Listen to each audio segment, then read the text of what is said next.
today. Part 2. So, ano yung pag-uusapan here? Policy provisions when the insured dies, settlement options, yung sinabi ko kanina na how do you settle the benefits, no? Patayin ko lang yung video kasi mabagal daw ito. Alright.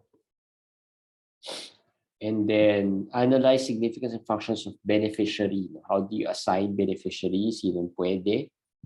Meron bang hindi? And then ano yung hierarchy of the different beneficiary designations. So yan yung pag-uusapan natin. Yan yung pag-uusapan natin sa chapter na to. First provision, misstatement of age. Paano kung nagkamali ng bigay ng age? Birth date, nagkamali ng bigay ng birth date si client early on. Or nagkamali ng type, pwede naman. Basta misstatement of age, pwede pa ba yan? Valid pa ba yan? Or well, good news is that valid pa rin yan, but there will be adjustments that has to be made. No? Death proceeds will be adjusted based on the correct age. So if ang real age ni insured is younger than the one that was declared, diba? Mas bata pala siya dapat, then proceeds will be higher. Ibig sabihin, mas mataas yung face amount that he or she will receive ng beneficiaries niya kapag namatay yung insured. If kabaliktaran naman nangyari, the insured's correct age is older than the one that was declared, then yung death proceeds will be lower. So yan lang yung kailangan nyo tandaan. If younger dapat, no? If younger yung dapat yung age, then mas mataas, higher yung proceeds, no? Death proceeds. If older yung correct age dapat, then lower, no? Yung death proceeds. So younger, higher, older, lower. Okay? So yan ang palatandaan. So pwede pa rin. Now let's talk about insurable interest. Insurable interest refers to beneficiary designations. Bakit namin insurable interest? Insurable interest refers to the reasonable concern to secure insurance to protect against some form of loss. Meaning, if mag-assign ka ng isang beneficiary, dapat you have to tell them ano ba yung insurable interest. Especially if hindi siya kamag-anak. No? Bakit mo ba siya ginagawang beneficiary? Ano yung interest niya sa'yo? No? Ano yung dependency niya sa'yo as the insured? No? As you are the insured and siya as the beneficiary. So, usually, obviously, yung immediate family members may insurable interest yan kasi it's family, diba? Creditor-debtor relationship, may insurable interest yan. Kasi yung kanina example natin na kapag umutang ka, diba? Pag umutang ka, the creditor will want yung utang mo to be paid, no? In case na mamatay yung insured. So kaya meron siyang insurable interest. Meaning, may interest kayo kaya kanya ini-insure. Meron siyang kailangan. May need siya. Okay? Employee-employee relationship, if you are a big part of the company, major part of the company's profitability, no? Ibig sabihin, malaking integral part ka to making sure na profitable yung company. Pag nawala ka, it will be a big loss sa company, or it will be a major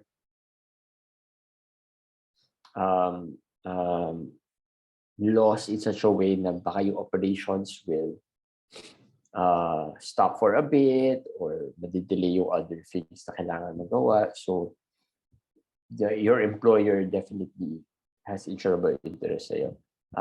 This is usually that pag mga key man insurers, so top of the, say your CEO, your top management teams, Diba? Kasi malaking impact nila kapag nawala sa company, if nawala sila. Nawala sin namatayan, not nag-resign or umalis. Business relationships as business partners, diba? Kunyari tayo magka-partner in business. If isa sa atin nawala din, malaking impact yun financially to the business or operations-wise. Diba? Kasi tayo nagpapatakbo and all. Financially, pwedeng financer ako. Financer, both of us are putting money in there. So pag nawala yung isa, then malaking impact na in terms of the finances of the company. So business relationships is another beneficiary na pwede mo ilagay, which has insurable interest. It doesn't mean na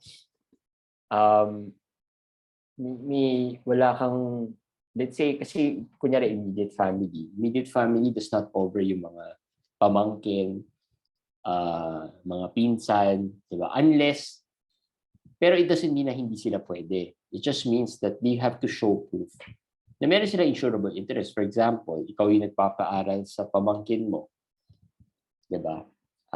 So, kaya mo siya gagawin beneficiary kasi pag nawala ka, din meron siyang matutuloy niya yung pag-aaral. Mga ganun. You have to show ano ba yung insurable interest ng isang beneficiary sa insurance. So, clear ba yun? Clear ba yung insurable interest? Now, beneficiary designations can also be according to priority. Primary beneficiary gets the death proceeds first, since primary nga siya, and the secondary contingent beneficiary only receives the death proceeds in the event the insured died. So parang ano lang siya, primary main beneficiary din, yung backup beneficiary yan, in case na nawala yung primary beneficiary. Yun lang sinasabi. Now, according to rights, ito, mas importante ito and mas may konting explanation that needs to be involved. Irrevocable beneficiary. So, madalas ito maririnig or matatanong nyo ito sa client if nag-assign sila ng beneficiary. Do you want the beneficiary to be irrevocable or revocable? Irrevocable means it's an ironclad version of beneficiary. They cannot be revoked. Ano ibig sabihin yan? If, let's say, there are certain things na hindi mo magagawa as the policy owner without the consent or approval of the irrevocable beneficiaries. Example, withdrawing cash values, amending beneficiaries, changing the mode of payment. Hindi mo yan magagawa. Let's say, ang irrevocable beneficiary ko is my wife. And then, gusto ko siya palitan. Gagawin ko yung mga anak ko as the beneficiaries. Pero tatanggalin ko na siya. Pag hindi siya pumayag, then I wouldn't be able to process that or do that. Kailangan may pirma niya na she is allowing herself to be removed as a beneficiary and then papalitan siya as ng mga anak ko. So, withdrawing cash values, isusurrender mo yung policy mo, tapos may irrevocable beneficiary ka, hindi yun pwede basta-basta, di ba? So, pag sinurrender mo, dapat may pirma doon yung irrevocable beneficiary. Klaro ba yun? Clear ba yun? Clear.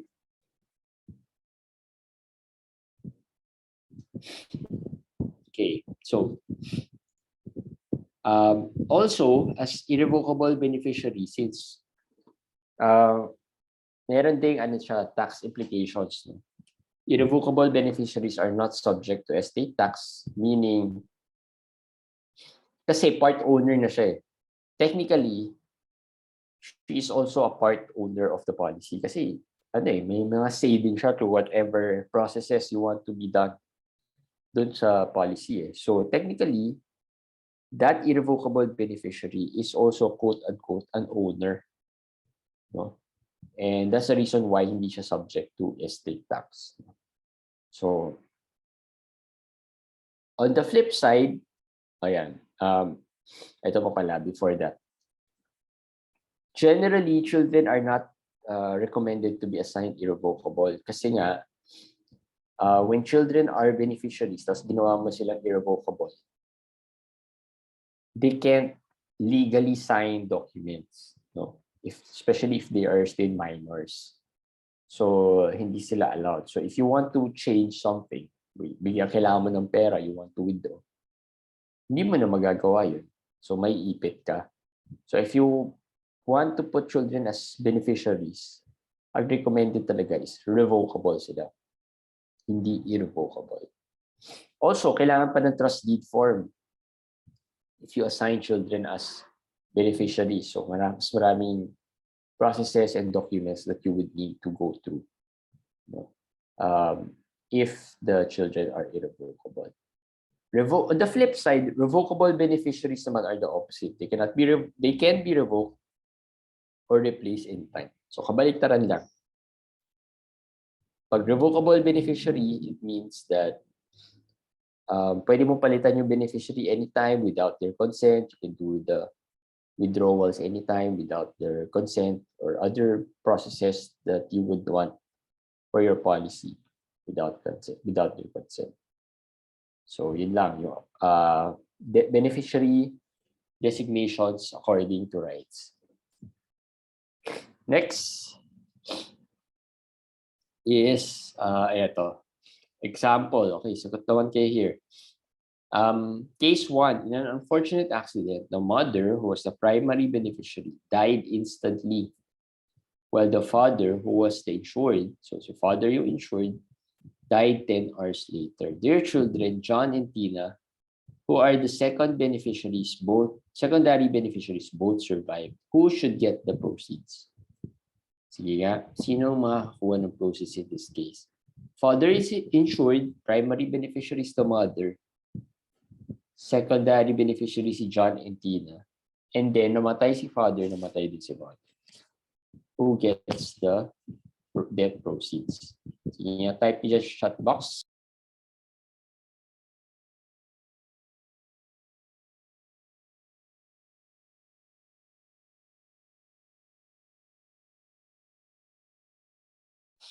Sino?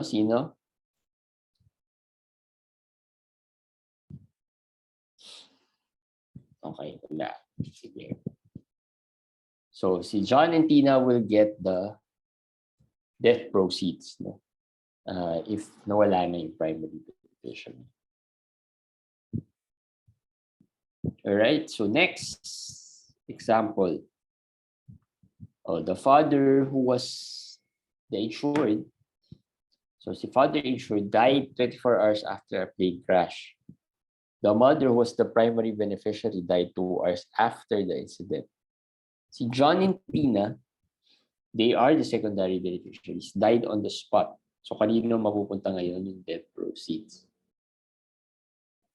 Wala. So if namatay na lahat ng beneficiary, proceeds will be paid to the insured's estate. So if in case hindi kayo clear what is ano yung insured's estate, then it means that when a person dies, diba, all the assets of that person is gathered into an estate. Lahat na nakapangalan sa kanya, the bank account, the the bank account, all investments, properties, lahat yan.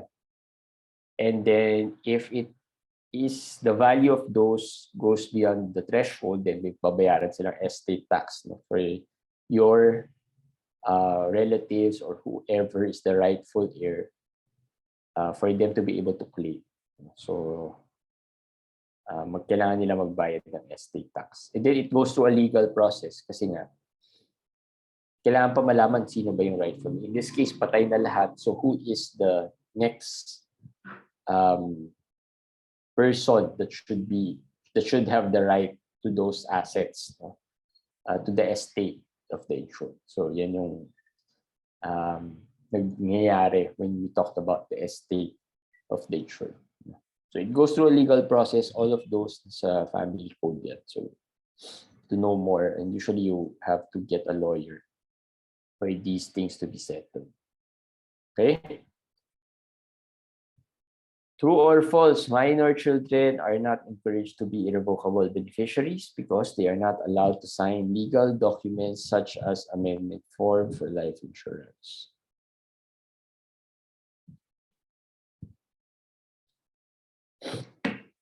Anong sagot nyo?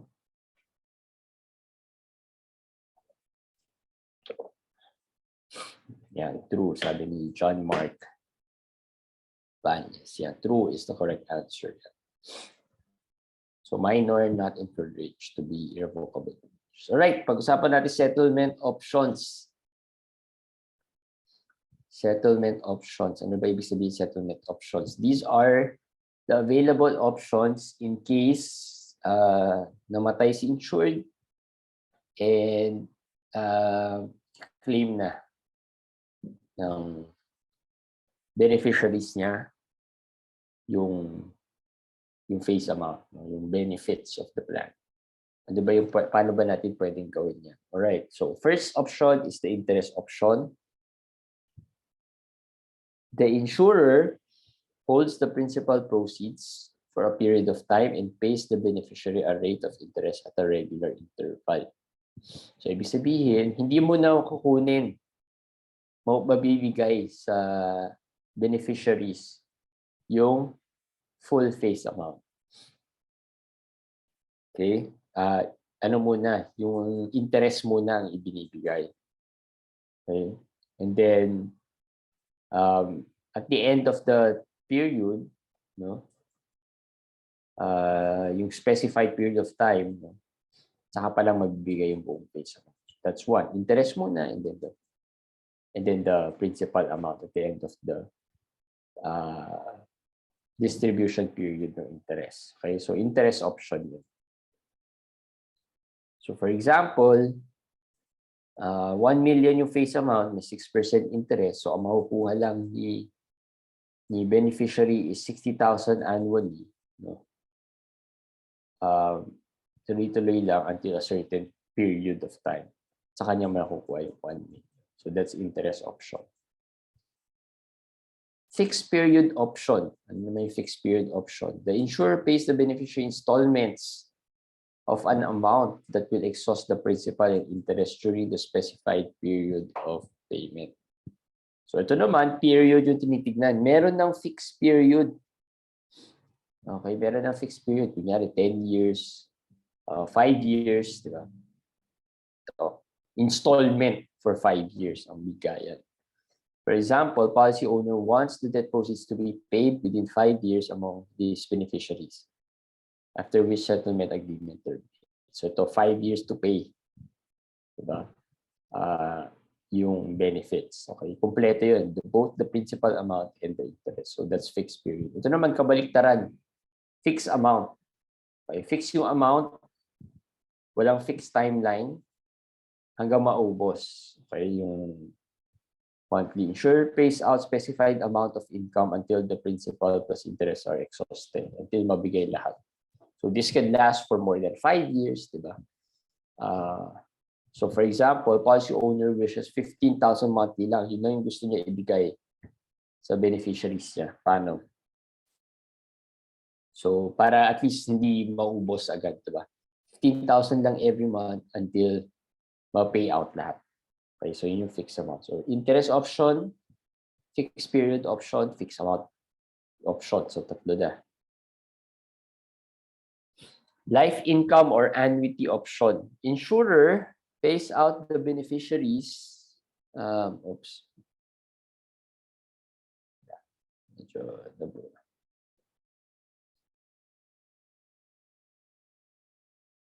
Insurer pays out to the beneficiaries the proceeds and interest during their lifetime. So, habang buhay. Okay, habang buhay yung beneficiary, binibigay yung proceeds and interest. Okay, so yun yung life income or annuity option. So, ilang options yun? 4 options. Natin. Yeah. Interest option, fixed period option, fixed amount, saka life income or annuity option. So tatandaan niyo yung mga options na yan kasi lumalabas yan sa exam. Okay. So yun na yung settlement options. Now let's talk about contestable period. Ano ba yung contestable period? Once na-insured na yung client mo, there is a 2 years contestable period. Meaning, If may nangyari sa kanya within the first 2 years, it can be contested by the insurer. Okay. Pwede sabihin, oops, teka lang. Bakit biglang namatay yan? Bakit biglang nagkasakit? Diba? Parang baka merong hindi na-declare. It doesn't mean na hindi niya makukuha yung claim.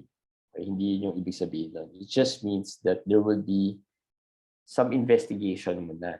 Baka lang merong hindi na-declare or merong na-declare pero hindi tama yung pagka-declare. Okay? So this is what we call misrepresentation and concealment. Okay? Insurers can deny the payout of a claim if they find out na merong misrepresentation or concealment. Okay, so 2 years yun. 2 years. After 2 years, wala na. Wala nang ganong investigation. Material misrepresentation refers to giving of false information. Na-declare, pero hindi sinabi anong extent.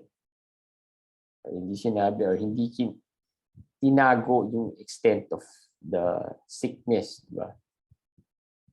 Material concealment is omitting the information. Diba? Alam na niya may sakit siya pero para na lang hindi para na ma-approve agad. Hindi ko na i-declare kasi sure ako hindi na may insure. Okay, so yun yung so this can be this is not hindi lang to sa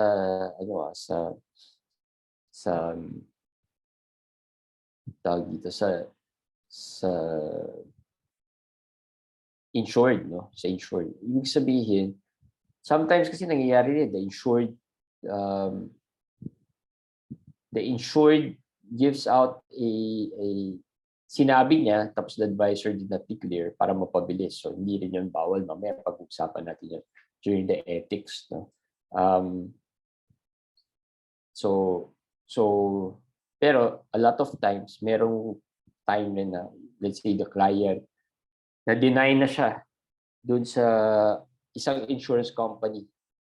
Dahil nga dineclare niya. So alam na niya na pag dineclare pala niya to, hindi siya ma-approve. So lumapit siya sa'yo, sinabi niya,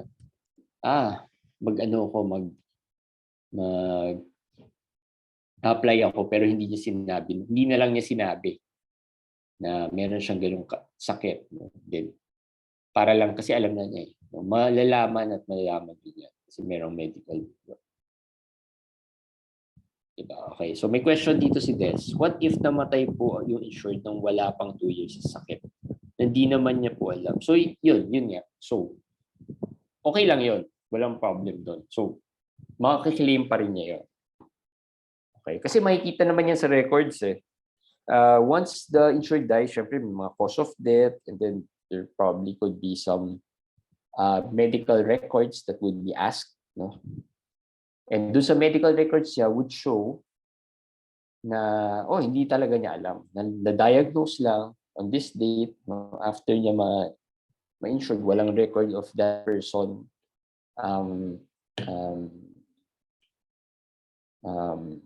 Walang record of that person na nagkasakit siya before the application process. Wala naman talaga siyang naramdaman before the application process. After, meron. Okay, ang sinasabi lang natin dito, yung alam na niya, di ba? Nakapag-consult na pala siya, tapos nalaman niya meron siyang bukol somewhere. Di ba? Tapos, hindi pa niya alam ano yun. So, pumunta siya sa insurance agent niya, nag-apply siya for an application. Sinabi niya na okay naman siya. Pero dun sa records niya would show that meron siyang CT scan or whatever results before this application date. So, malalaman nila. So, insurance companies also have a way to investigate. Now, one is the medical bureau na tinatawag. So, merong repository yan of a lot of the declarations that were provided, no? And only the insurers will be able to will be able to access that. No? So pag in-underwrite yan, let's say dineclare mo sa kabila, tapos sa isang company, tapos hindi mo dineclare dito sa AIA, malalaman ni AIA, oh, bakit may declaration ka dito na ganito? May something na hindi tama. Okay, so makikita nila. So may ganun. This is called the medical bureau. So yun. Question para sagot ba yun, Des? Like I said, hindi naman sa yung contestable period doesn't mean na hindi ka makaka-claim. Ibig sabihin lang nun, there will be more steps involved before ka makaka-claim. Kasi magkakaroon pa ng investigation. Okay? So again, material misrepresentation refers to giving of false information, and then material concealment means omitting information that would alter the issuance of a contract had it known by the insurer. Okay? Ito, question. Client declared, ito yung example. Client declared the application that he's diabetic, but downplayed his real health status by indicating that his diabetes is well managed and feels generally healthy when in fact he has kidney-related complications. Ano yan? Is it misrepresentation or concealment?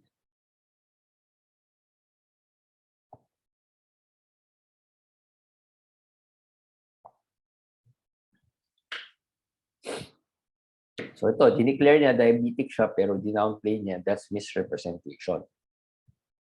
On the other side, if hindi niya dineclare na diabetic siya, then that's concealment. Okay, so sabihin ko na ito na yung class example of that.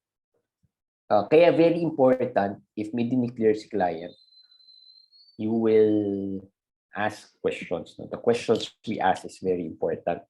Kasi dito naman, makikita mo, pag sinabi niya, ay, diabetic ako eh. Pero even if dinownplay niya, sinabi niya na, hindi naman masyadong grabe. Diba? You have questions to ask, so what are you taking medicines? Ganyan. Are you taking, what type of medicines are you taking, etc., etc. How long has it been since diabetic ka? So makikita mo doon kung nagsasabi siyang totoo or nag-invento lang. At least magkakaroon ka ng feel. So very important on how we ask the questions for risk selection. So, okay, so that's the contestable period. Now, suicide clause. Pag nag-suicide ba, mga claim? Claims due to suicide are not payable within the first 2 years. Ito naman, ito talaga bawal. Okay? Pag nag-suicide within the first 2 years, hindi talaga siya mga-claim. During this time, no death proceeds will be paid, but premiums will be returned. Pero babalik naman yung premium dun sa beneficiaries. Okay, so that's a suicide clause. After 2 years, pwede na. Hindi pa maganda pakinggan, diba? Pero after 2 years, may makukuha na yung beneficiaries niya. Okay, so don't confuse this kasi last session may nagtanong, kala ko ba exception ng suicide, hindi ka makaka-claim kahit na more than 2 years. So yung kanina, pinag-usapan natin, that was about the accidental death benefit or the total and permanent disability, no? Para maka-claim ka for those benefits. Suicide is not considered an accident. So as far as the waiver of premium, yung accidental death benefit, let's say nag-suicide after 2 years, diba? On the 3rd year, nag-suicide. Tapos yung policy niya, merong basic plan plus the accidental death benefit. Yung accidental death benefit niya is 500,000. The basic plan is 1 million. Okay. Pag nag-suicide siya on the 3rd year, for example, hindi niya makukuha yung 500,000, but makukuha lang niya yung 1 million. Okay? Clear ba yan? So baka ma-confuse niyo lang kasi last time may nagtanong about that. Bakit daw? Para na-confuse siya. Kala rin nila bawal. Totally. Okay. Presumption of death. What if naman, nawala? Nawala na lang bigla, parang bula. Person is presumed to have died if he has been unheard of for a period of 7 years as declared by the court. Okay, so may court ruling. So let's say yung mga crash, di ba?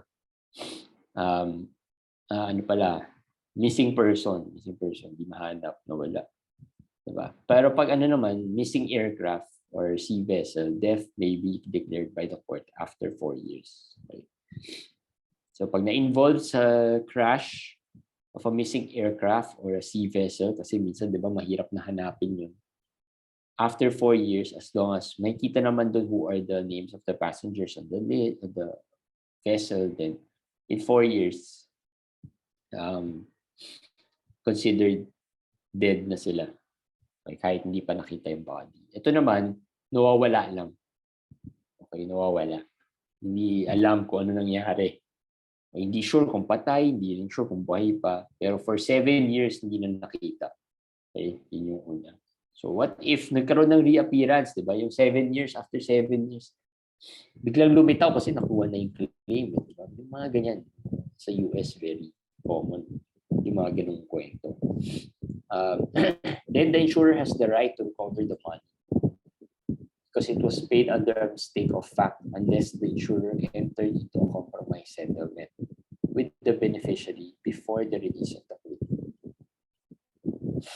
Okay, so ito yung pag missing person, then there will be some agreement between the insurer and the beneficiaries. Diba?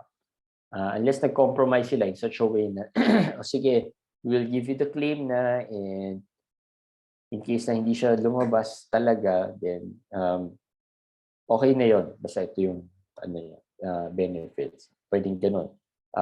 Of course, it goes through a certain legal process to be able to agree on such settlement. But in case na walang ganung settlement, then the insurer has the right to file for legally to recover the money kasi it was paid under a mistake. Kasi possible talaga na, o sige, magtago ka muna somewhere, parang sabihin ko nawawala ka para after 7 years, makuha natin yung benefit. So, diba, possible na ganun.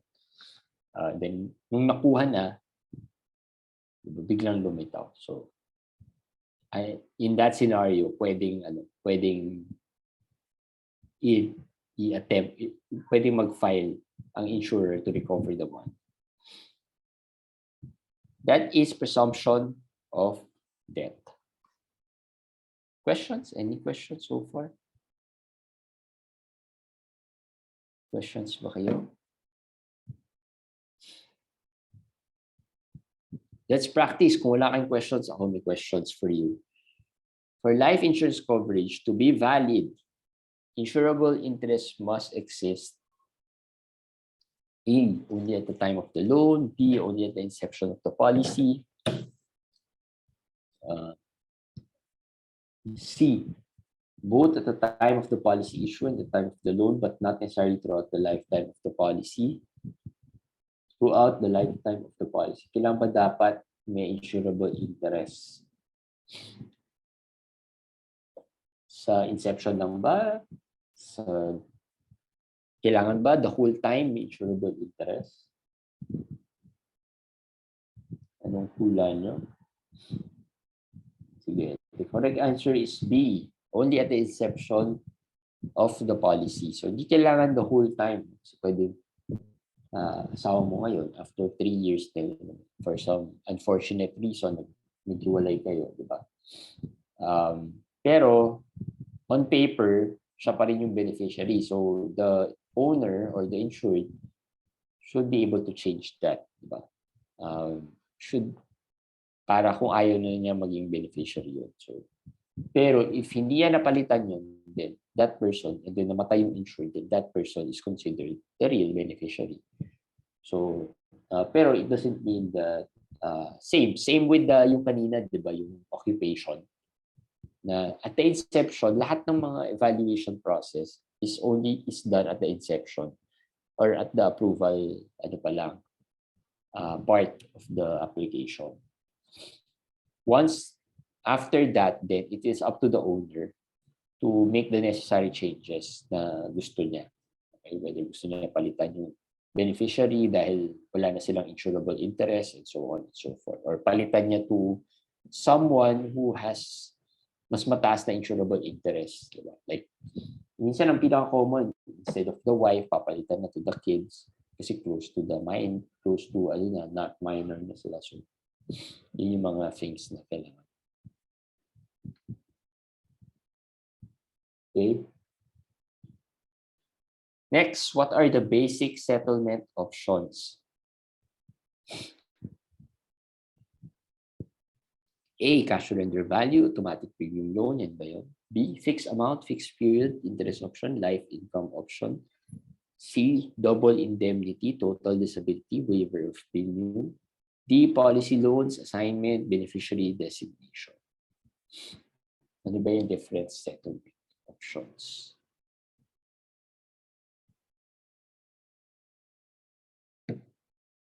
Hopefully, naalala nyo kasi madalas yan lumabas, but the different settlement options are fixed amount, fixed period, interest option, and life income option. So, yun yung basic settlement options na pinag-usapan. And hopefully, naiintindihan nyo rin what are the differences nila.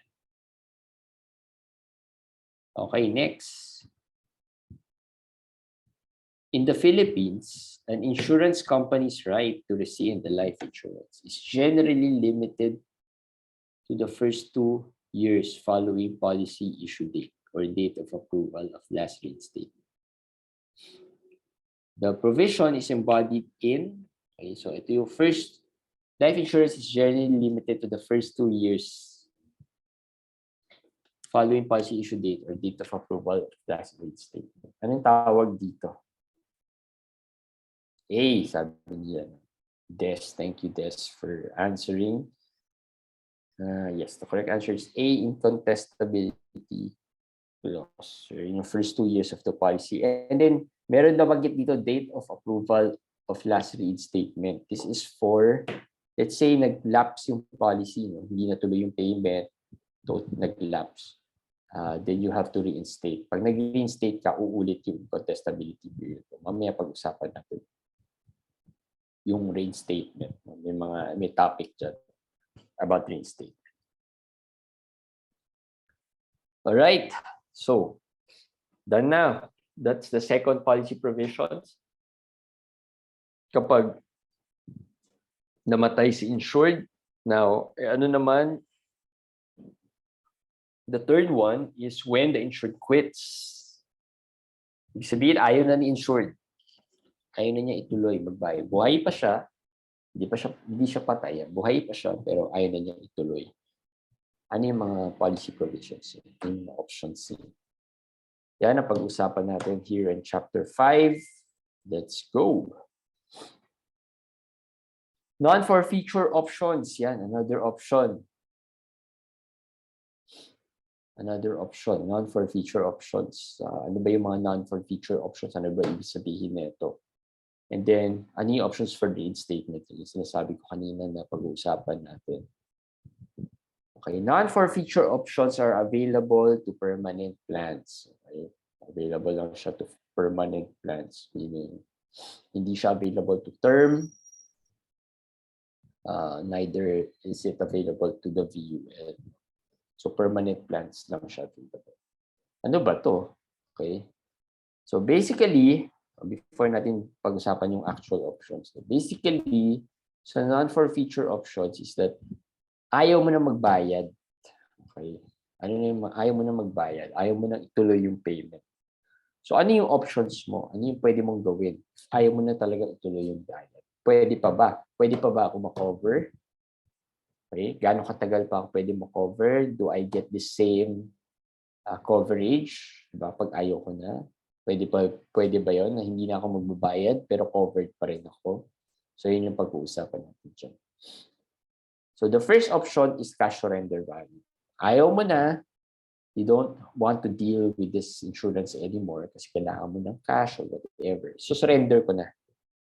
Pag sinurrender ko siya, you will get a certain amount, diba? Whatever the cash value, surrender value is. na nakasulat sa contract mo. Kunyari, on the 3rd year, ito yung cash surrender value. Pag sinurrender mo siya on the 3rd year, ito lang yung makuha. Pag sinurrender mo siya on the 10th year, ito makuha. Pag sinurrender mo siya on the 20th year, ito yung makuha. Straight up cash surrender value. Reduce paid up insurance option and extended term option. Sige, tingnan natin sa cash surrender value. Yan. Ang disadvantage ng cash surrender value is it brings little return compared to the premiums paid. So, hindi mo talaga mababawi whatever you paid for during the early years, especially during the early years of the policy. Okay, so you just surrender it in exchange for cash value. Bigay mo yung policy, bigay sa'yo kung magkano man yung cash value mo at the time of surrender, and then tapos na yung agreement nyo, yung contract nyo. The policy terminates. Okay. In this case, titignan nyo yung second column, guaranteed cash value. Pag sinurrender mo siya on the 3rd year, you get 120,000. Yan. Yun yung makukuha mo. Okay, na money. Okay, pag sinurrender mo yung policy. Next, reduce paid up insurance option. The permanent policy's face amount will be reduced under the same protection period. Meaning, babawasan mo, hindi ka na magbabayad, pero liliit yung coverage mo. Okay. Tapos na yung payment mo, huwag ka na magbayad, pero consider na lang namin for your coverage is whatever you paid for in the past. So, yun yung reduced paid up option. So, in this case, kunyari, the first year nagbayad ka, second year nagbayad ka pero ayaw mo na ituloy after, diba? So reduce paid up, mangyayari 100,000 na lang yung coverage mo on the second year, and then tapos na. Okay, tapos na, covered ka na dyan until age 100, pero yung coverage mo went from 1 million to just 100,000 kasi nag-stop ka na on the second year. Okay. Yun yung reduced paid out. Extended term. Ayaw mo na rin magbayad, pero ayaw mong babaan yung coverage mo. Ayaw mo na magbayad, pero ayaw kong less than 1 million yung coverage ko. Gusto ko ma-keep po 1 million coverage. Pero obviously, syempre, hindi mo ma-keep yung until age 100. Kasi, hindi ka pa kulang pa yung binayad mo. So, mangyayari niyan, magiging term insurance ngayon yung policy mo. Ano meron sa term insurance? Protection, no more living benefit. Okay? So, mangyayari dyan, you will keep 1 million coverage. Okay, you will keep 1 million coverage. Ito. Pero for 5 years ka na lang mako-cover. Assuming on the second year, gusto mo, ayaw mo nang ituloy. Extended term. 5 years na lang, pero 1 million coverage mo for the next 5 years. After 5 years, then tapos na. Okay, tapos na. Wala nang tapos terminated na yung policy.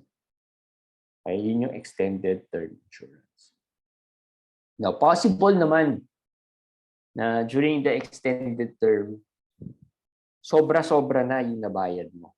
Diba? Sobra-sobra na. Kasi possible na kumuha ka ng policy at age 20, tapos, 80 ka na or 90. Diba? 80 ka na. Ayaw mo nang ituloy, or 75, ayaw mo nang ituloy.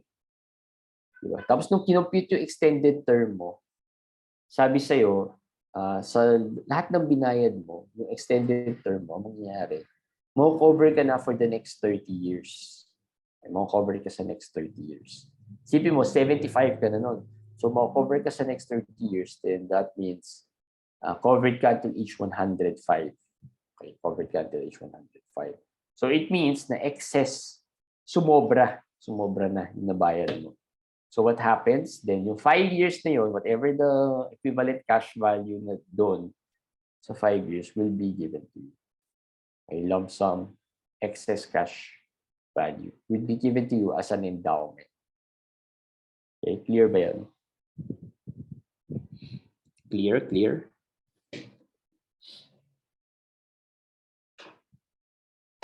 That is extended term. Okay. So, kung clear kayo, kung wala kayong questions, we'll move to the reinstatement. Ito yung pinag-usapan natin kanina. Hindi ka nakabayad, pero gusto mo ituloy. Diba? Hindi ka nakabayad, nag-lapse, gusto mo ituloy. Now, walang problem na nag-lapse. You have 3 years to reinstate. Ibig sabihin, nag-lapse ngayon kasi wala kang pambayad. You have until 2025 to reinstate it. Okay?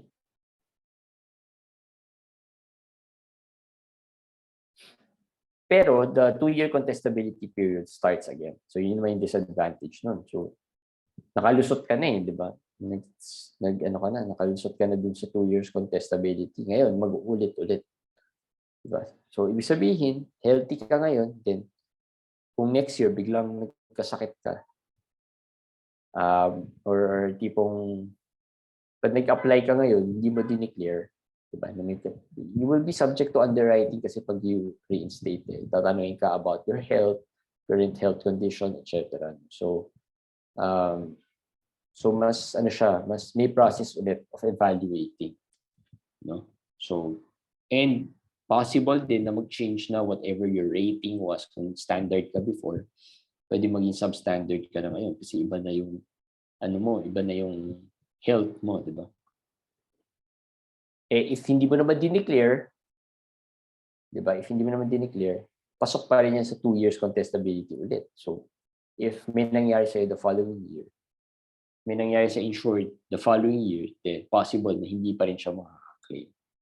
Okay. So that's how reinstatement works. You have 2 options for reinstatement. One is pure reinstatement, and the other one is redating. Sa pure reinstatement or updating, that means same pa rin as before. Yung effective date. Ang mangyayari lang, babayaran mo lahat ng na-miss mong premiums.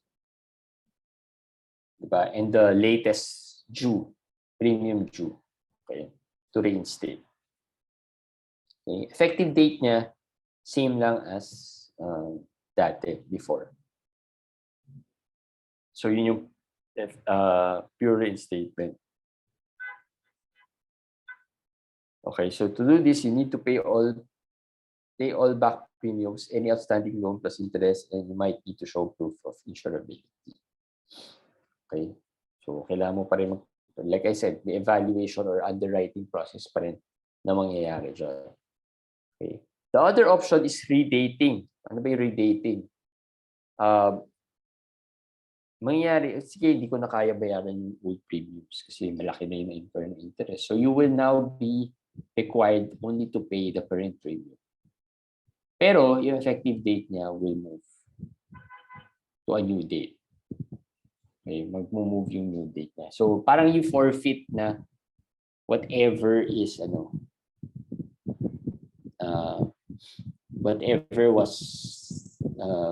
whatever you had before. So new effective date where you will be required to pay only the current premium. Okay, so yan yung redating. Okay, practice. Which of the following statements is false? False, so hanapin nyo which is false. Too many lapse policies may cause an agent's agreement to be cancelled. True ba yan or false? When a policy lapses, the agent loses valuable source of prospect.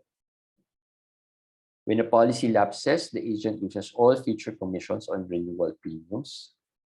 True ba yan or false? Agents with persistent business, meaning maayos yung business nila, seldom stay long with one company.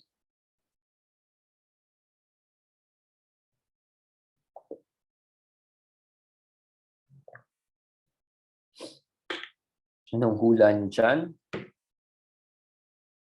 What do you think is the answer? Okay, the correct answer is D. Okay, yan yung false. So, pag masyado ka maraming lapse policies, obviously the agent's agreement may be cancelled with the insurer. Kasi yan yung persistency mo mapapa.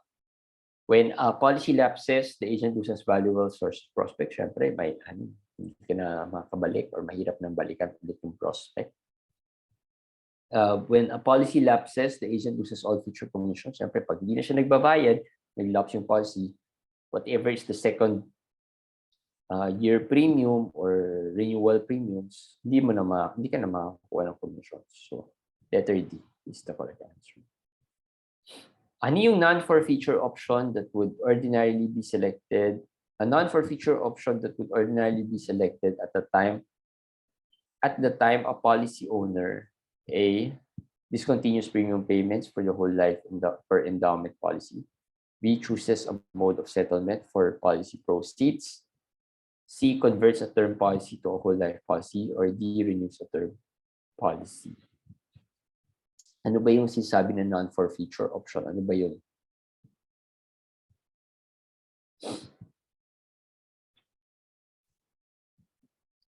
Okay, the correct answer is A, discontinues premium payments. Ayaw mo na ituloy yung premium payment for your whole life or endowment policy. That's why you select a non-forfeiture option. Generally, a reinstatement application will be accepted from the owner of a lapsed insurance policy. Blank. Ang reinstatement application, ano ba to? Anytime during the lifetime of the insured within the period of 3 years after the date of lapsation as specified in the policy. Anytime within the extended term insurance period regardless of its length. Or D, only at the premium due date or during the grace period of an unpaid premium. So hanggang kailan lang ba pwede mag-reinstate? Yeah. So sagot ni G-Man, Ate Cheng is letter B. Correct, letter B. Thanks for your answer. 3 years lang pwede mag-reinstate from the date of lapsation. All right, chapter 5, done. Yun na yung pinakamahirap. Yun yung mga tough, harder topics. No? The succeeding topics, the next two topics, medyo slight na. So hopefully, mas madali na to for us. Okay, so pag-usapan natin other forms of insurance. Particularly the health, the group, and of course, if pang iba. Benefits of other forms of insurance. Ano ba yung benefits nila, di ba? So before we look into the benefits,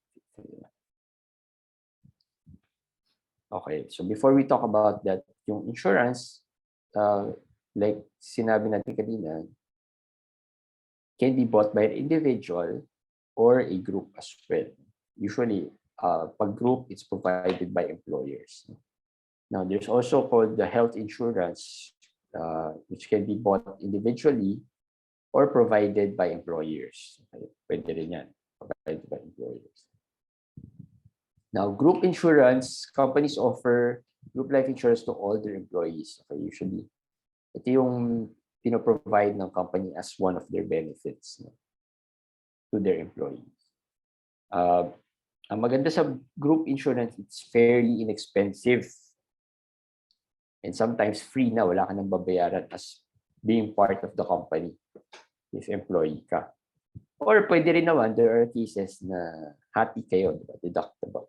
Parang yung PhilHealth, diba? Pag PhilHealth, hindi naman totally si company lang nagbabayad or hindi ikaw lang, diba? Happy kayo.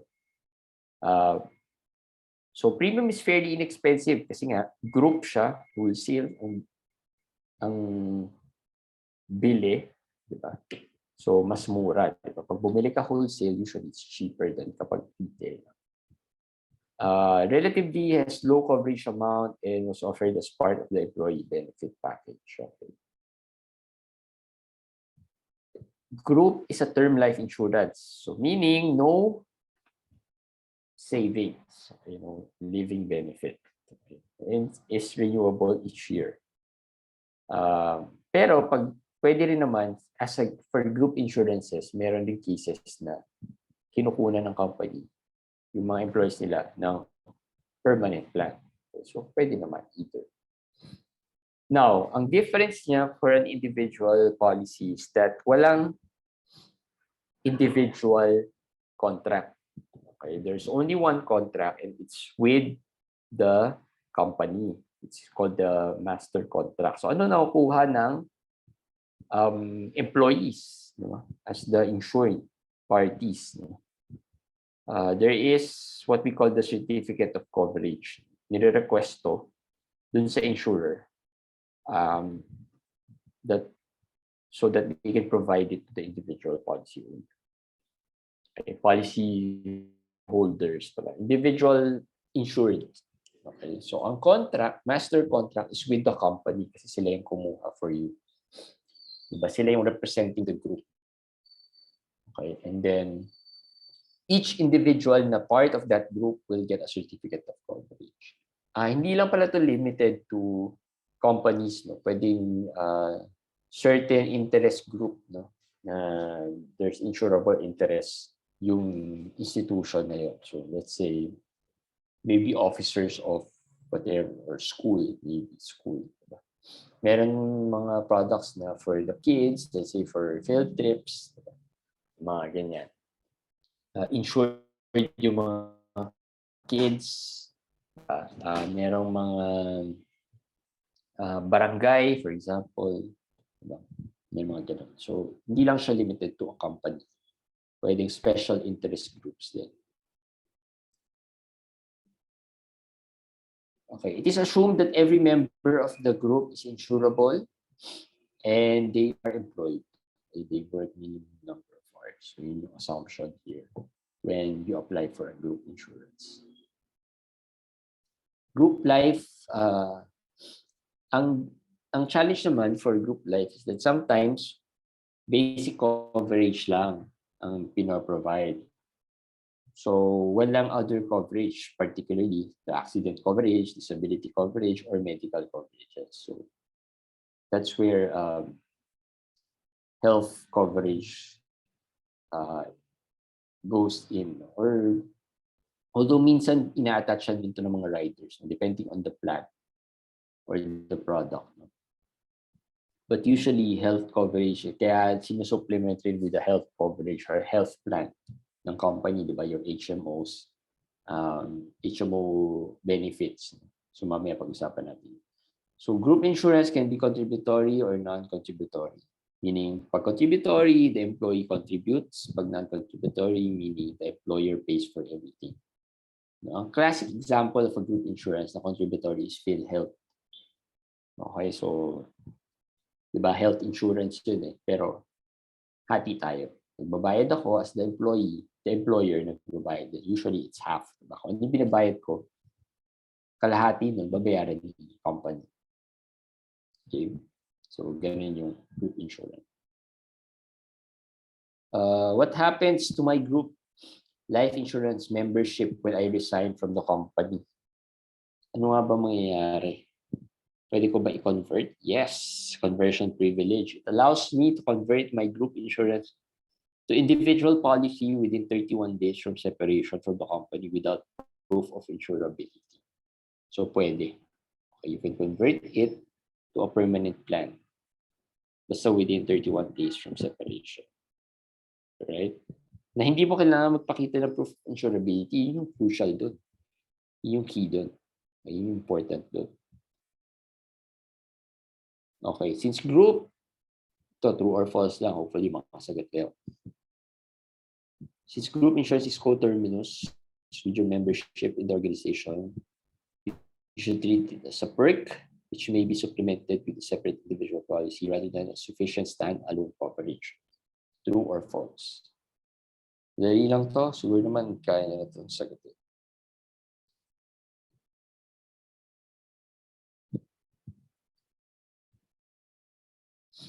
The correct answer is true. So yun na yan. Health insurance, yan na. Company also offers health insurance among employees. Usually ito yung mga HMOs. Premium is typically affordable. Like always, no, pag group, kasi group pa rin yan yung sinasabing health insurance offered by the company. It's also group. The company buys it as a group. for as a group na siya. So parang wholesale siya. Affordable or offered for free as one of the employee benefits. So it usually has four benefits, no? Accidental death, dismemberment benefits, reimbursement of expenses, disability income benefits.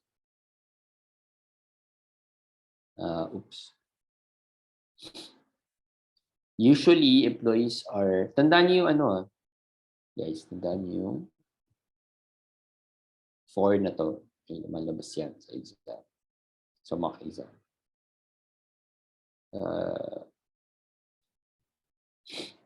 Usually, employees are issued with a health card, which they will present to any of the accredited health providers. Okay, so yan yung sinasabi ko, may HMO health card.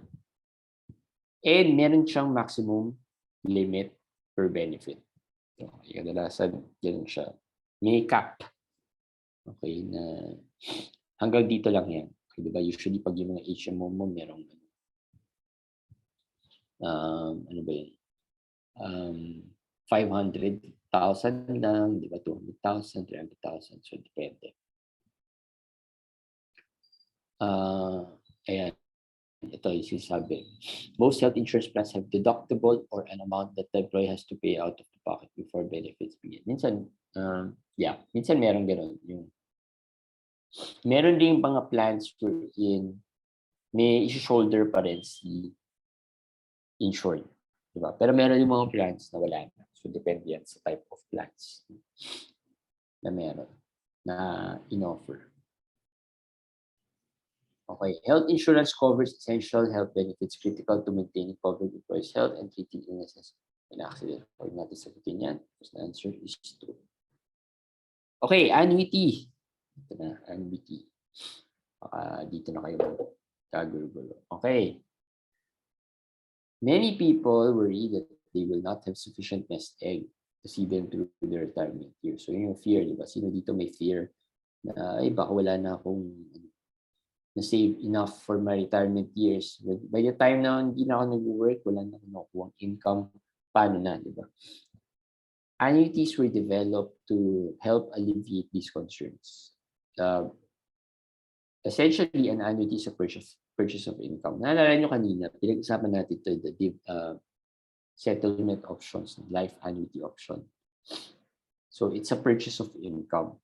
Okay, so, yan yung keyword dyan, purchase of income. It's not available here in the Philippines. So, pero as part of the foundation of this pre-contract training, kailangan natin siya malaman. And kailangan natin hindi siya malaman kung ano pa siya. Okay, the annuitant, sa annuity, we don't call it insured, we call it annuitant. Okay, the annuitant, equivalent to the insured in individual insurance, receives a series of payments at future date. Okay, kaya purchase of income. Diba? Parang endowment, pero hindi. Kasi annuity siya. Okay? Example. And mamaya may mga examples.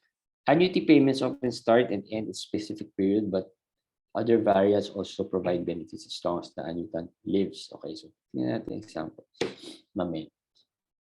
Annuity is not available here, but the closest is the pension plan. Ito yung tawag ng mga retirement plans, pension plans. Di ba, magbabayad ka and then at a certain age, meron ka makukuha something, whether regularly, di ba? Para ganun. Pero it's not the same as well. Kasi yung pension plan natin usually comes with a insurance policy. Ibig sabihin, pag namatay na yung insured, wala na. Tapos na, the beneficiaries get whatever the benefits have been terminated na. Sa annuity, may mga options na hindi ganun. Okay. So sa annuity, there's straight life annuity, joint life with last survivor annuity,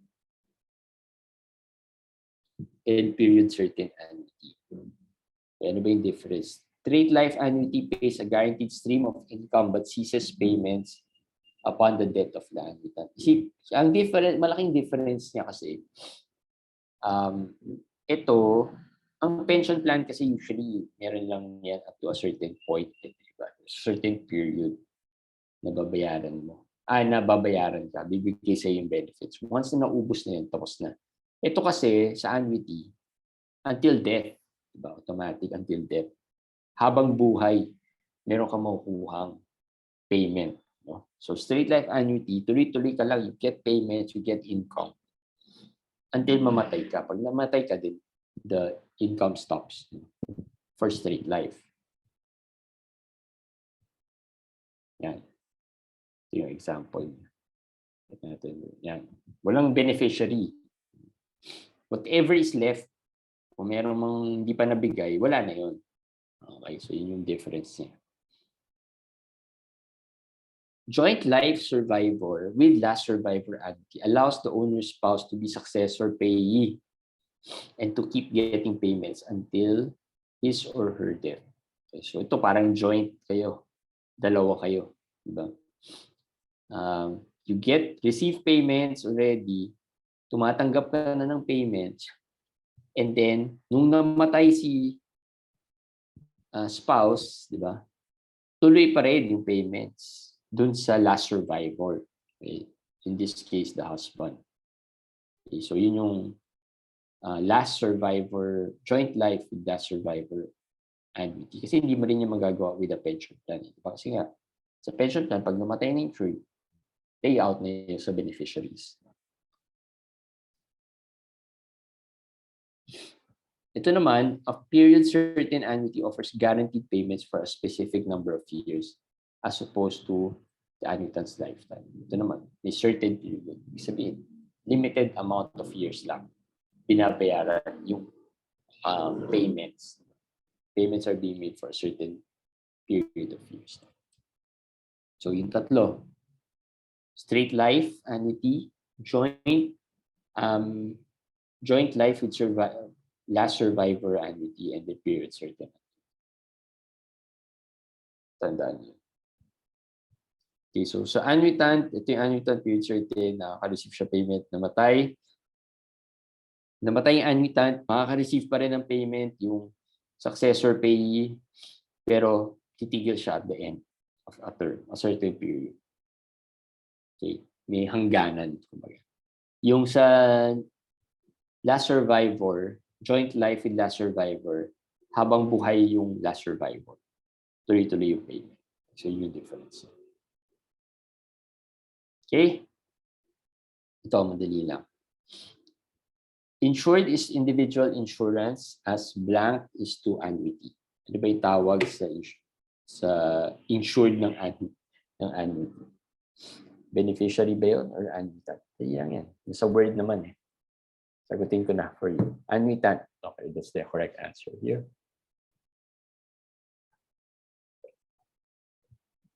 Okay. Next. Industrial insurance. Ano ba yung industrial insurance? Hopefully, nandiyan pa kayo. One of the oldest forms of insurance in the Philippines offers relatively small coverage amounts to individuals who typically cannot afford larger policies. So, ano siya? Parang tingin-tingin, no? Small amounts of insurance lang. Hindi ko sure kung meron pang ganito, no? But I think meron pa rin. Hindi ko lang sure kung saan meron. It was primarily sold door-to-door to members of the working class who were looking for an insurance protection with the most affordable premium in the market. So, cheaper pala to than the term.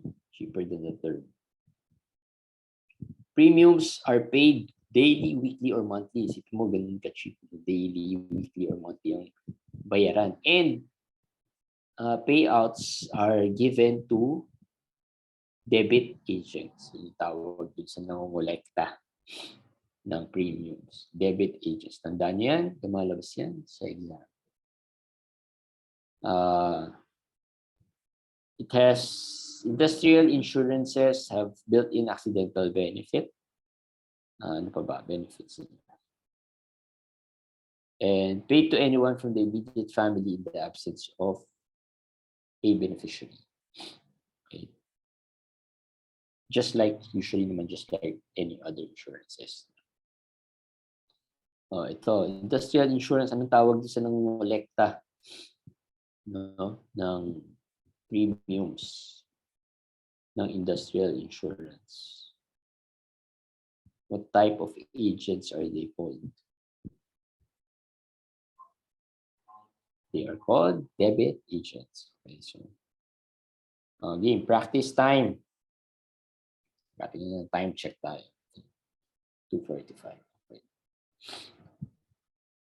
In the event an employee leaves the company in which he is a member of its group insurance policy, his group coverage can be changed to an individual policy using the blank.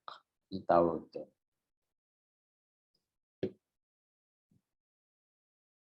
Anong privilege yun? Hindi ko yung keyword. A, policy exchange facility. B, conversion privilege. C, change of plan provision. Or D, policy change form.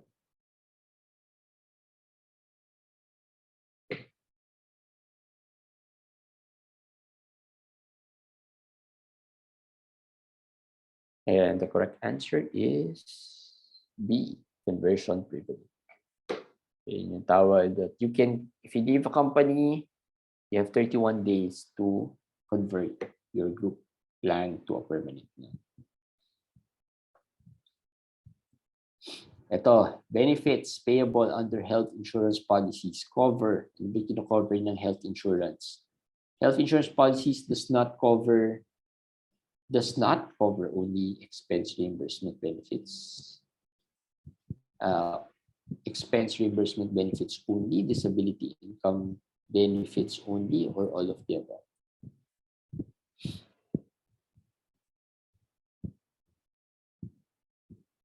Okay, sagutin ko na for you. All of the above. So, yun yung expense reimbursement, disability income, and yung accidental benefit. So, hindi lang siya expense reimbursement. There are different benefits as well. Yan. Health insurance cover accidental death and dismemberment, expense reimbursement, and disability income.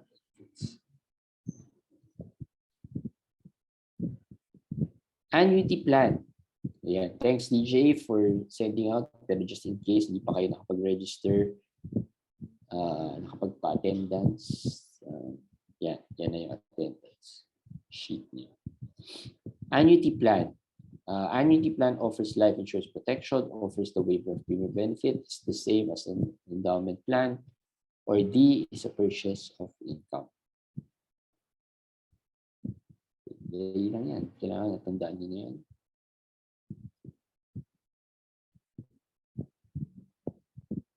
D, purchase of income in yung annuity. Dahil malabas din yan, so kailangan tandaan nyo. Industrial insurance is paid blank, daily, weekly, monthly. Or daily, weekly, monthly. Ano ba? Daily lang ba? Weekly lang ba? Monthly lang ba? Or daily, weekly, monthly? Daily, weekly, monthly. Guys, I know hindi kayo sumasagot sa group chat, that's okay. Pero hopefully, you are getting this kasi lumalabas to sa mga exams. This is just your practice exam. So para rin mas mabilis niyong mapasa yung exam. So hindi lang to umattend tayo, then it's tapos na. There's an exam to this. So hopefully nagigets. Okay lang naman kung if you can answer it here sa chat box. Okay lang. All right. So last chapter before we do the mock exam. After this, we'll take a quick break so that you have time to get your pen and paper. Parang school lang rin, di ba? Get your pen and paper. And then we'll do a mock exam. 50-item question exam. Practice lang to see your understanding or where you are para makita nyo how close or far are you sa para makapasa. So here we'll talk about some code of ethics and criteria for an insurance company? How do we measure stability? The insurance company. All right.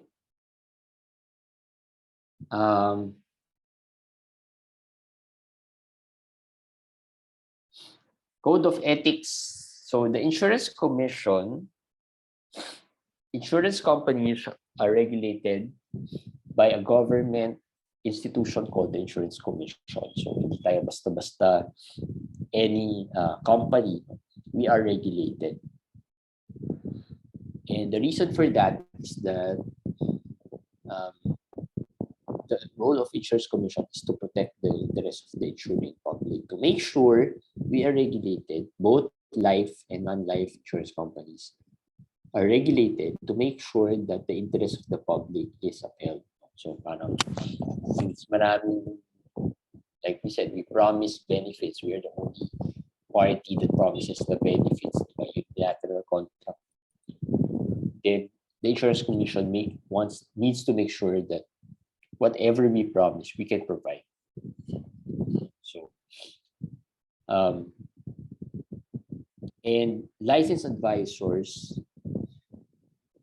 that's the reason why advisors are screened. And at the same time, they go through a process of licensing. And obviously, a licensed advisor should have a clean record of employment, reasonable educational background, certificate of good moral character, completed all required trainings, and must have passed the licensure exam. Okay, to make sure na naiintindihan mo yung binibenta mo kasi it's a regulated industry. Okay. And of course, the others, the certificate of good moral character, reasonable educational background, clean employment record, lahat naman to, these are the usual things that companies look for when they hire. Okay. Now, there are code of ethics involved. Ano ba yung mga bawal? So you have to understand these and differentiate them. One, knocking. Ano ba yung knocking? Act of making derogatory remarks about competing advisors or companies. Wala pong cancel culture dito. Walang siraan. Okay, so we don't practice that. We don't do that. There will be times wherein your client will complain about the other insurance company, the advisor, or whatever. Huwag niyo nang sulsulan, huwag niyo nang puyuin lalo, di ba? Oo nga, kasi si ganito, ganyan. Ganyan talaga si ganito, ganyan. Okay. So, that's called knocking. Okay. Overload. Yeah. Forcing a client to buy an insurance policy which is beyond what the person needs and can pay for. Kulit ka ng kulit kay client, kuha si client ng policy pero hindi na pala niya kaya bayaran, di ba? Siyempre, mangyayari dyan, maglalapse yan eventually. Or forcing a client to buy, di ba? Baka mainis si client mag-complain yan sa insurance commission, pinipilit mo siya. So obviously, we have to make sure that when a client, talk to a client, present to a client, yung needs niya are first and foremost. Secondly, of course, you have to balance it with the person's capacity to pay as well. So yeah, overload is not allowed. Twisting, forcing a client to surrender a policy in favor of a new one being offered. Marami rin dyan. Kasi, okay, so ganito kasi minsan nangyayari in the real world. May client ka, meron siyang policy. And then nag-offer ka a new policy. This obviously, if there's a new product that comes out, meron talagang mga products na mafe-feel ni client, parang mas maganda yan. Diba? Kasi hindi naman lahat ng products have all the features. Diba? So meron mga products na mas heavy on the coverage side, meron mga products na mas malakas yung savings or investment side, meron mga products na merong health coverage, may mga products na walang health coverage. So every product is different. Kasi kung pare-pareho lang yung mga products din, why would you get different products? So, mangyayari dyan, dumapit ka si client, nag-offer ka na yung product, then realize yung parang mas gusto ko yung product. But since wala siyang capacity to pay both for both, Diba? Iisipin niya, ay, surrender ko na lang kaya yung old policy ko, hindi ko na ituloy kasi mas gusto ko yung product. Diba? So, and then ikaw naman, sige, pinilit mo na si client. Sige, oo, tama, surrender niya yan. So, bawal yun. That's called twisting. So, bawal din yan. Rebating. Rebating. Ano ba yung rebating? An ethical way of selling, agents' commissions are not supposed to be shared with a client to induce a sale. Bigyan mo naman akong discount. Wala mong discount yan. Yan. Yung mga possible linyahan ng client mo para ma-force. Lalo na if I just took a training, business conduct ba yun or something. Yung yearly renewal training. Example doon is short ka na for an incentive, di ba? And then, sabi ni client, kailangan mo na lang isang policy na lang for an incentive trip. Pero si client hindi pa willing kumuha, di ba? Sabi niya, sige, kukuha na lang ako sa iyo if binigyan mo akong discount, di ba? So, syempre, it's rebating, so hindi yun pwede. So even how close you are to an incentive, don't do it. Integrity matters in this business. So that's called rebating. You can share commission with another agent, pero you can't share commission with a client. Okay. This also prevents premium discrimination kasi remember, we do an underwriting process na someone who is standard pays lower premium than someone who is rated, diba? Someone who is age 30 pays lower premium than someone who is age 40. Let's say ako, age 40 ako yung client mo, binigyan mo akong discount, then ang premium ko now would in turn become what? Same with the one who is age 30. So that's premium discrimination. So unfair man dun sa iba. Yeah. So obviously, advisors may be penalized, suspended, or terminated based on their company's business code of conduct. Depending on the violations, their licenses may also be revoked by the IC. Well, obviously, since bawal nga sila, syempre, may consequences if you were caught doing those things. So yun yung code of ethics at yan. Knocking, overload, twisting, and debating. Okay. Hopefully, natandaan nyo rin. Now, how does IC determine if a company is stable enough? Diba? It's CRISP. May criteria yan. Through the acronym CRISP. Capitalization, 250 million at least. Minimum pesos, 250 million pesos minimum. Tayo, we're in the billions naman, so we're far from that. Sorry, capitalization.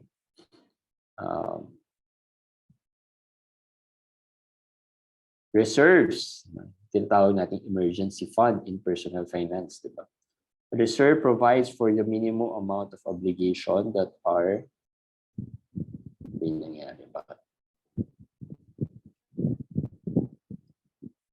expected to be settled in the future. It's policyholders. Natakpan kasi. A reserve provides for the minimum amount of obligation that are expected to be settled in the future. It's policyholders. Parang emergency fund, reserve funds that you should have so that you will be able to settle with your policyholders. Investment consideration, syempre, paano ba kumikita rin ng isang insurance companies? One of their income stream is investments. And syempre, given that this is a regulated industry, hindi naman basta-basta pwedeng kahit saan ka na lang mag-invest. So what should we consider? One, safety, financial stability of the investment tool. Hindi pwede basta-basta, di ba? Kahit saan lang. Dapat yung investment tool mo subok na, and hindi siya scam, diba? Liquidity, meaning can the company, the insuring company, withdraw, convert the investment into cash easily? Yan yung isang consideration. Siyempre, kasi baka biglang marami mag-claim and all, diba? Tapos na-stuck yung pera mo, ay, kasi yung pera ko nasa investments pa. So, liquidity is another criteria. And of course, the yield, rate of return or earnings. Of course, it doesn't mean na we just go for the highest return. Kasi the higher the return, meaning, could mean yung safety naman is lower. Yung risk is lower. So there should be a balance between the yield and the safety part. So yan ang investments. Margin of solvency. This is kapag merong critical cases of wars and dapat solvent enough yung company to be able to provide the benefits. 500,000 is solvency requirement by the IC. And lastly, powers of adjudications for claims up to 100,000. So legal process, the company should be able to provide a legal process to help expedite and deliver court's resolution regarding an issue between two parties. Powers of adjudications. So crisp ang acronym. So, all right. The Business Code of Ethics and Market Conduct Guidelines uphold the best interests of the people. So, yan yung how the insurance commissions make sure that the interests of the people or the policyholders are upheld. All right. Practice exam. Life insurance industry is under government supervision because it is a charitable institution. A. B. It pays such higher taxes. C. It is required to account for money spent in company operations. Or D. It affects public interest.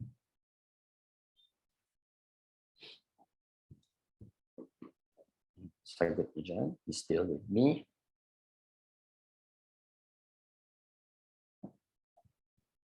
Yan, thank you, Gina. D. It affects public interest. Kaya siya under government supervision. Rebating. Ano ba yung rebating? Is it A, when agent makes any material misstatement in his application for license or certificate of authority? B, giving false information in the rebating. Is it also twisting? Rebating, or is it premium discrimination against policyholders? Letter D.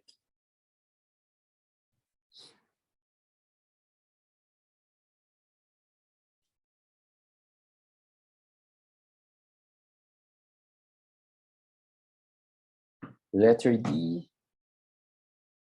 Correct answer is yes, letter D. Premium discrimination against policyholders. That is rebating. Thank you, Jim, for answering. All right, insurance commissioner has the power to revoke or refuse to renew an agent's license in all of the following instances, except when applicant for license has intentionally withheld information concerning its conviction of crime involving moral issues, when an agent has diverted any premium collection for his personal use, when an agent analyzes needs the applicant and recommends the best choice of plan to be purchased, or D, none of the above. Kailan lang ba? Yan, maraming kanyang questions. All of the following instances except kanya. The correct answer here is letter C. Okay, kasi pretty much ito lang yung tamang ginagawa ng agent. So, the insurance commissioner cannot revoke your license kapag ginawa mo yung dapat mong gawin. Alright? Alright, so, hindi pa tayo tapos, guys. So, just to let you know. So it's time for the mock exam. Time na to practice what you've learned, to see if nakuha nyo what you've learned. And so we'll do a quick 10-minute break. You do your CR break, bladder break, coffee break, get your coffee. But also, don't forget to get a pen and paper so that sasagutin nyo yung mock exam questions. Okay, I will flash the questions sa screen and then sasagutan nyo lang siya. Okay? And then we will check afterwards. Okay, so 10 minutes, it's 3:05 now. My time, please be back by 3:15. I'll just set up the exam para ready na siya pagbalik natin. Lalagin na ako sa LMS. And then, I'll see you guys